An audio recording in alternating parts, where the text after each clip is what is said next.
itu semua Allah tidak menjadikan dari binatang-binatang tadi, baik itu bahiro, sahibah, wasilah dan juga ham, tidak mempersyariatkannya itu, tetapi itu yang diatur oleh kebiasaan mereka sendiri. Gitu. Binatang-binatang itu yang diatur oleh kebiasaan bangsa Arab jahiliyah sendiri. Tidak ada aturan dari Allah untuk mensyariatkan itu. Nah, tetapi walakinnal ladzina kafaru, orang-orang kafir itu mengada-ada saja. Itu hanya kebiasaan mereka, hanya mengada-ada saja. Akan tetapi wala alallahi kadziba, mereka tetap berdusta kepada Allah Subhanahu wa taala. Wa aksaruhum la yaqilun, dan kebanyakan mereka tidak berakal, tidak menggunakan akal di dalam melaksanakan kebiasaan-kebiasaan yang dilakukan di tengah-tengah masyarakat. Nah, ini berkaitan dengan adat istiadat Arab jahiliyah yang sama sekali tidak berdasarkan syariat agama. Mereka melaksanakan hanya berdasarkan kebiasaan-kebiasaan saja, bahkan itu tidak masuk akal. Seperti tadi, supaya mereka selamat itu ketika akan pergi jauh, perjalanan lama, supaya mereka selamat, itu mereka menyembelih binatang seperti yang sudah ditentukan oleh mereka sendiri. Cari unta yang sudah pernah menghamili 10 kali unta betina lain, kan begitu. Nah, itu hanya kebiasaan-kebiasaan mereka. Tidak ada perintah dalam agama. Yang ada perintah itu hanyalah sodako, kan begitu. Mau dengan binatang, dengan hewan, seperti sodako, tidak ada aturan-aturan jenis binatang-binatang tadi. Nah, itu kan contoh adalah kebiasaan yang menyulitkan, kebiasaan yang sulit. Andai saja agama Islam memerintahkan seperti itu, begitu sulit sekali. Potong sapi harus warnanya putih, harus lebih detail begitulah, lebih detail. Yang sulit dilaksanakan kan tidak. Itu yang umum saja kan, yang mau disebut itu yang umum-umum saja, yang mudah-mudah saja. Begitu. Yang penting tidak cacat. Nah, itu perintah agama itu pasti sangat memudahkan umat Islam. Tidak ada perintah agama yang menyulitkan. Tidak ada perintah agama yang membebani. La yukallifullahu nafsan illa wus'aha. Allah tidak akan pernah membebani siapapun illa wus'aha, kecuali sesuai dengan kemampuannya. Ada orang yang dikasih beban berat, tetapi memang dia punya kemampuan kuat juga untuk memikul beban itu. Ada orang yang dikasih bebannya ringan, dan memang kemampuannya dia tidak besar, kan begitu. Artinya apa? Semua beban apapun yang diberikan oleh Allah itu pasti manusia bisa memikulnya. Pasti, itu pasti.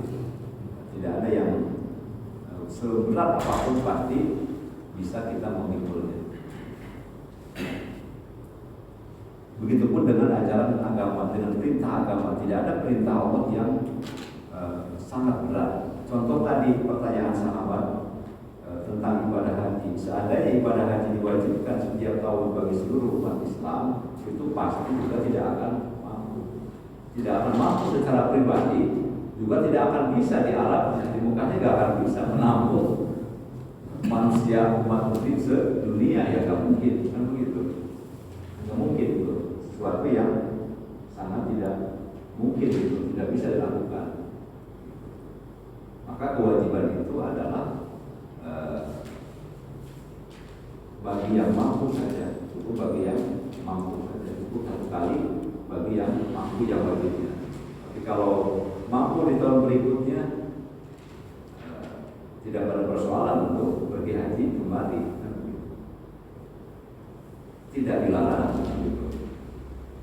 tidak dilarang dan tidak diwajibkan untuk yang berikutnya. Itulah kewajiban perintah agama yang sama sekali tidak menyulitkan umatnya.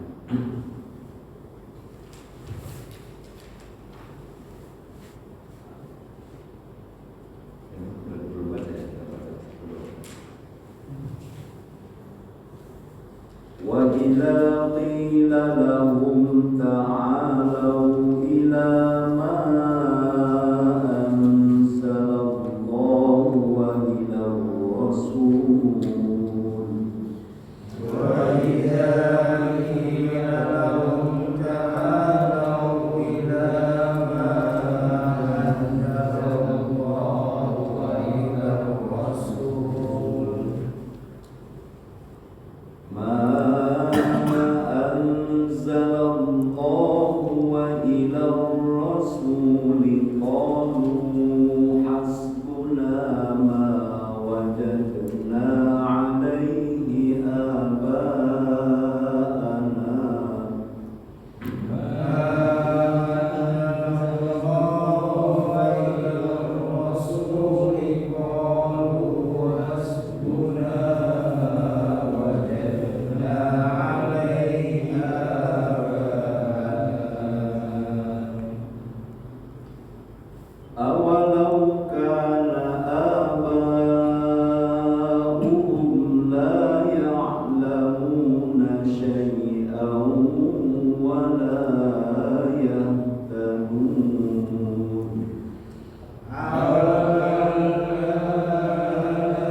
dan apabila disampaikan, dikatakan kepada mereka, ta'alau ila ma anzalallah, marilah kita kembali atau menuju atau mengikuti, ta'alau, mari kita mengikuti ilallah, ila ma anzalallah, kepada apa yang diturunkan oleh Allah, wa ila rasul, dan juga kita kembali mentaati apa yang disampaikan kepada Rasul. Jadi ketika ada perintah, ceritanya ini masih berkaitan dengan orang-orang yang selalu banyak bertanya, baik dari mukmin maupun dari orang-orang kafir. Dan kemudian apabila mereka dikatakan kepada mereka, ta'alau ila ma anzalallah, mari kita mengikuti perintah Allah, mengikuti apa yang telah diturunkan Allah, yakni berupa Al-Quran, berupa wahyu, berupa kitab suci. Wa ila rasul, dan mari kita ikuti perintah apa yang disampaikan atau apa yang telah diberikan kepada Rasul, yaitu al-hadis, sunnah. Qalu, apa jawaban mereka? Hasbuna ma wajadna alaihi aba'ana. Oh, sudah cukup bagi kami apa yang telah ada pada kami yang datangnya turun-temurun dari nenek moyang kami. Nah, artinya apa? Mereka tetap masih melaksanakan adat istiadat mereka. Makanya kenapa sampai hari ini begitu terkenal Arab jahiliyah, kan gitu. Nabi itu kan diturunkan pada masa jahiliyah. Kebodohan yang luar biasa, bodoh, sama sekali tidak menggunakan akal di dalam segala hal apapun, termasuk dalam soal keyakinan. Padahal dalam soal agama itu juga tetap harus menggunakan akal. Semua agama-agama samawi juga mengajak manusia untuk menggunakan akal. Dalam Al-Quran seringkali ketika ada perintah Allah diakhiri dengan la'allakum ta'qilun, agar kalian berakal atau berpikir menggunakan akal. Banyak sekali dalam Al-Quran. Nah, ketika datang perintah Allah itu, ketika Allah mengajak kepada mereka untuk kembali melaksanakan apa yang diturunkan Allah, Al-Quran, dan juga mengajak supaya mentaati Rasul, tetap jawaban mereka hasbuna ma wajadna alaihi aba'ana. Cukup bagi kami apa-apa yang sudah dijalankan oleh nenek moyang kami. Seperti tadi itu, mereka maunya nyembelih onta yang sudah pernah menghamili 10 onta betina lainnya. Harus juga sembelihan-sembelihan yang kriterianya ini dan itu, padahal tidak ada di dalam Al-Quran. Tidak ada. Itu salah satu contoh yang ditulis dalam ayat tadi. Mereka nggak mau, tetap kepercayaan leluhur lah yaitu yang diutamakan. Awalau kana aba'uhum la ya'lamun, meski adalah mereka, bapak-bapak mereka itu layak lamun juga sama sekali tidak mengetahui.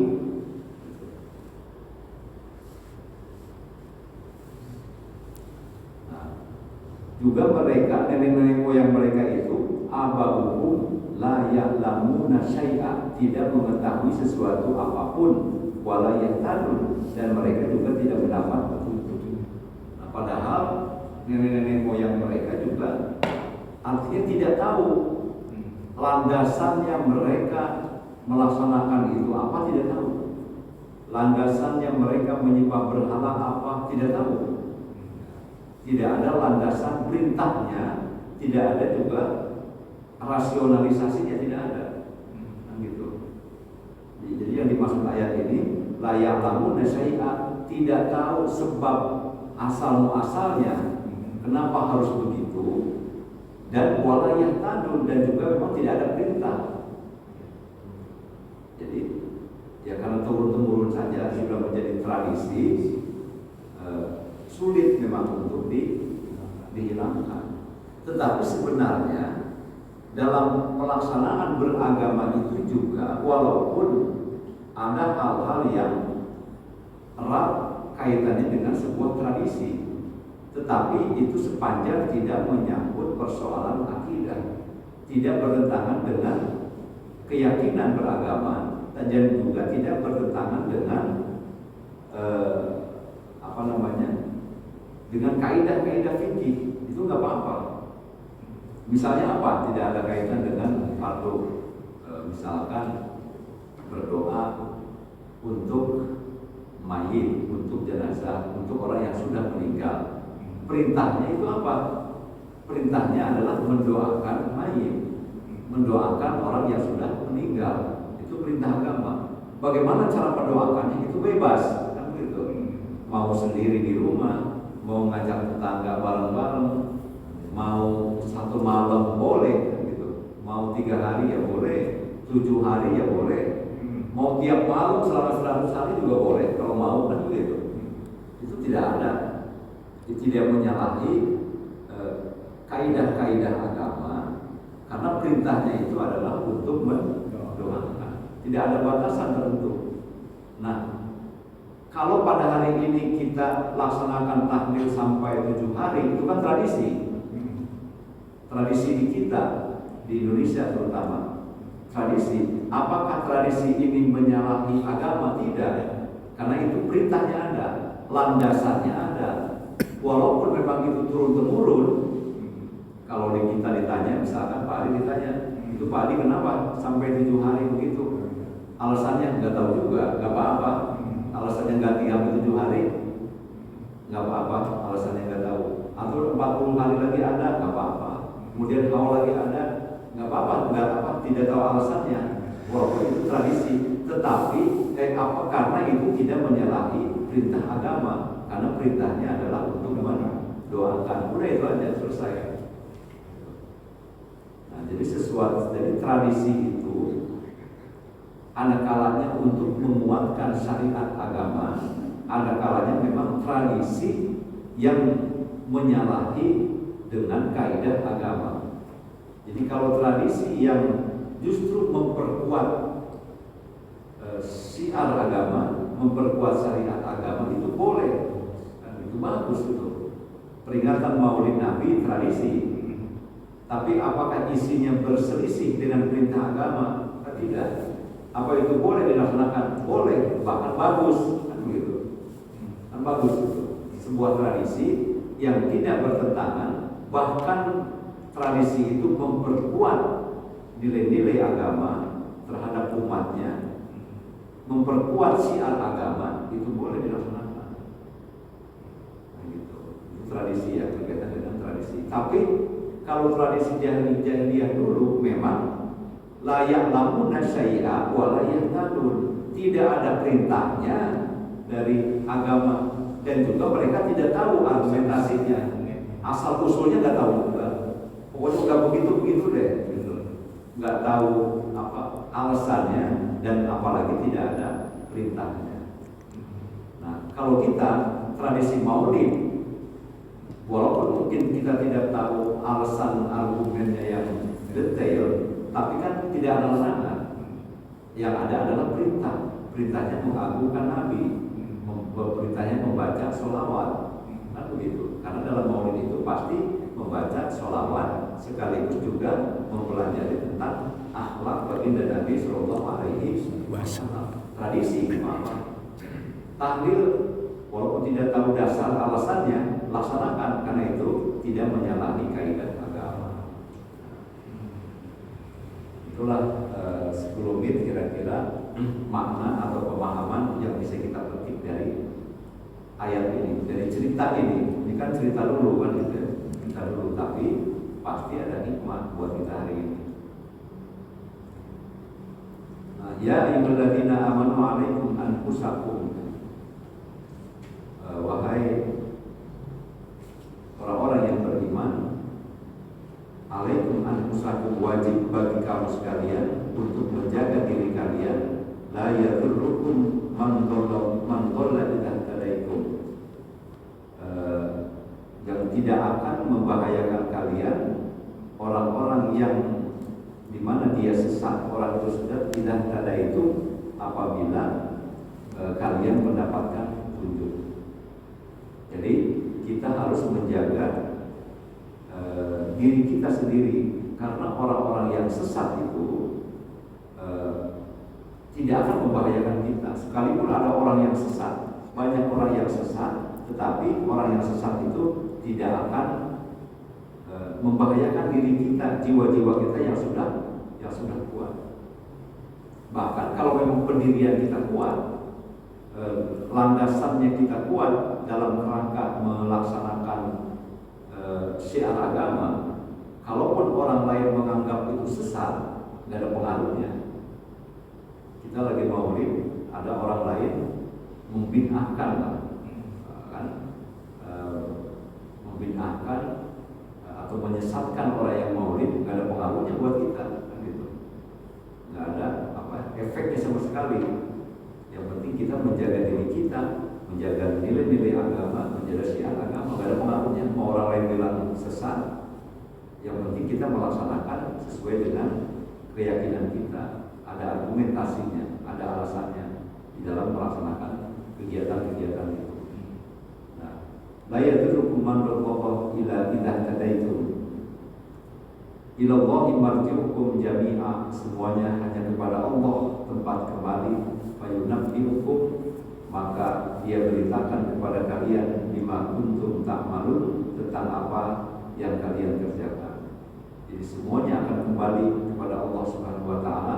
Apa yang kita lakukan dengan niat ikhlas dalam hati kita yang tertanam, yang tertancap, maka semuanya kita kembalikan kepada Allah Subhanahu